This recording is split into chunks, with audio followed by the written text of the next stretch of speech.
I woke up in a cold sweat, my heart pounding. I was alone, camped in the remote wilderness of Olympic National Park. As I sat, wondering what had woken me, a horrible, ghostly wail split the night air.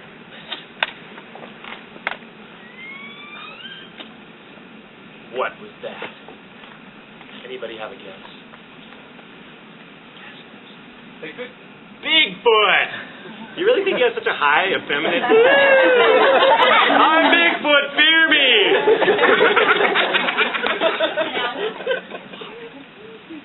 Where are you guys from? I can't believe it. Listen close.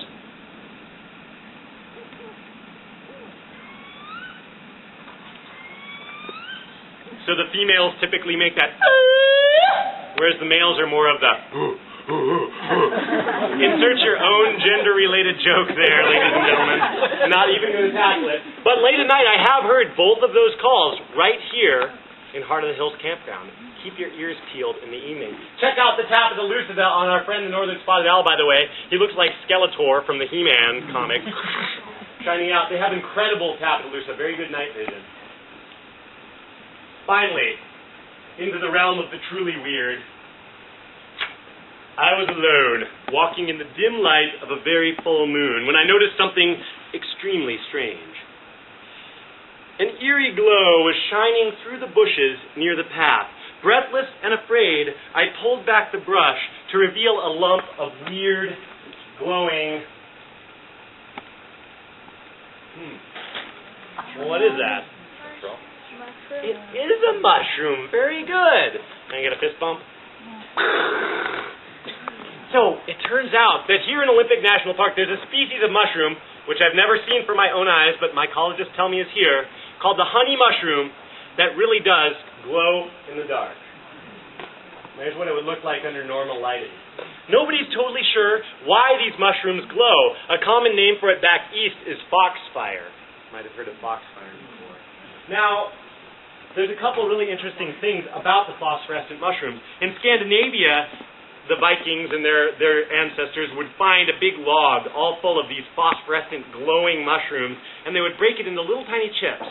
And when they went on a hike, they would drop the pieces along behind them. And that way, when night fell, they could just follow the glowing path all the way back to their encampment. Another kind of cool thing about the mushroom is that the very first submarine built in the U.S., the Turtle, which was built for the Revolutionary War, was lit on the inside by a big chunk of phosphorescent mushroom.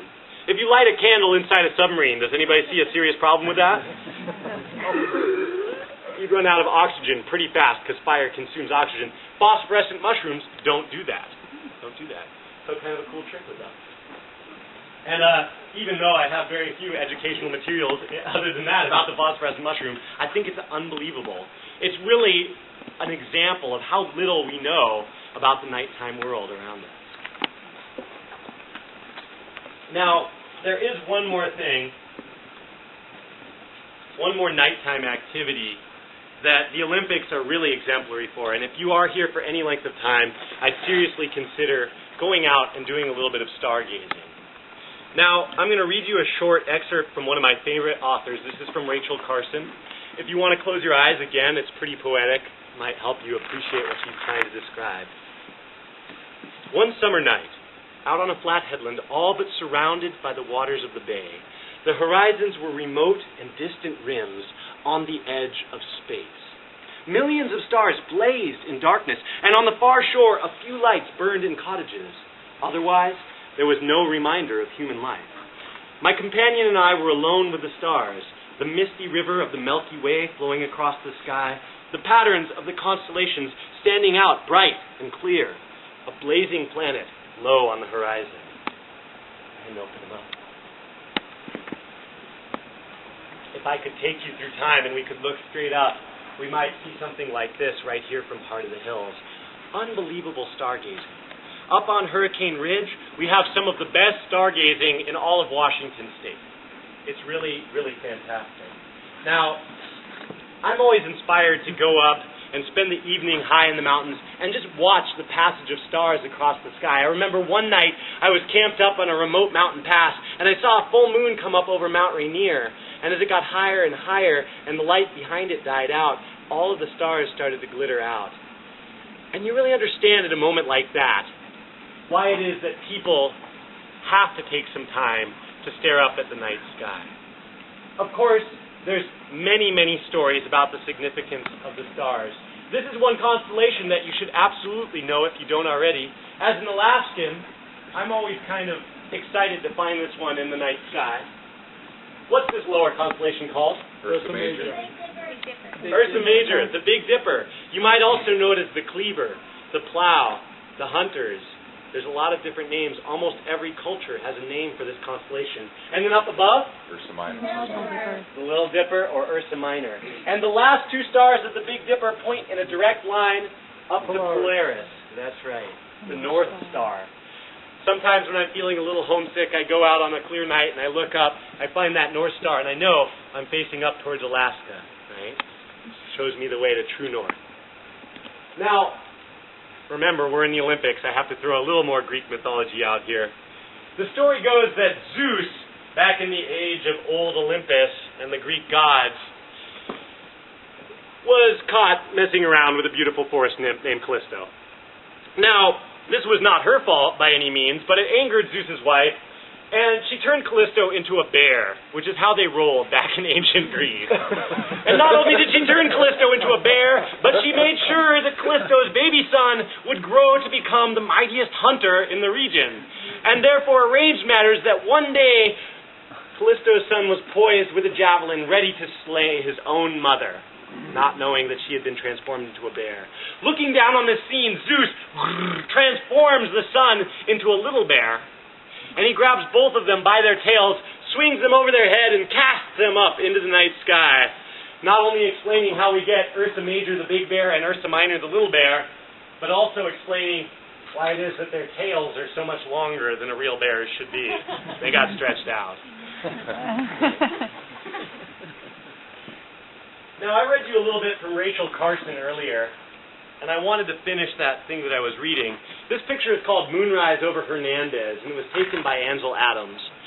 I think when Rachel Carson wrote the words that I am about to read, she would have seen a lot of rural America looking like this, pretty dark and quiet at nighttime. She continued writing, "It occurred to me that if this planet, if these stars, were a sight that could only be seen once a century, this little headland would be thronged with spectators. But it can be seen many scores of nights in any year, and so the lights burned in the cottages, and the inhabitants probably gave not a thought to the beauty overhead. And because they can see it almost any night, perhaps they never will." Now, when Rachel Carson wrote those words, of course, rural America might have looked like this, but now we're increasingly seeing a world that's lit up at night. Our campfires are getting a little bit out of control. This is Seattle, of course, and you can see the light reflecting off of the clouds even as we go into dusk. Stargazing, you can only pick out the biggest, brightest constellations. And from space, of course, our world is starting to glow with the light of our little campfires, our little habitations. We have to start thinking about the darkness itself, the nighttime, as a natural resource. A resource that's important to humans as fresh water is, as trees growing in a natural forest might be. That's part of why I feel so blessed to work in Olympic National Park. Because I know that if I go out to Ruby Beach early in the morning, I can still watch those last few stars flicker out. I can see the moon come up, or the moon set rather. I can experience an environment going on much as it has for millions of years. That's a treasure of my job. It's one of the reasons that I work here. It's something I feel so infinitely grateful to be able to share with people like you every night. I hope that you all have similar experiences while you're in the park. I'd like to thank you very much for coming to the program this evening.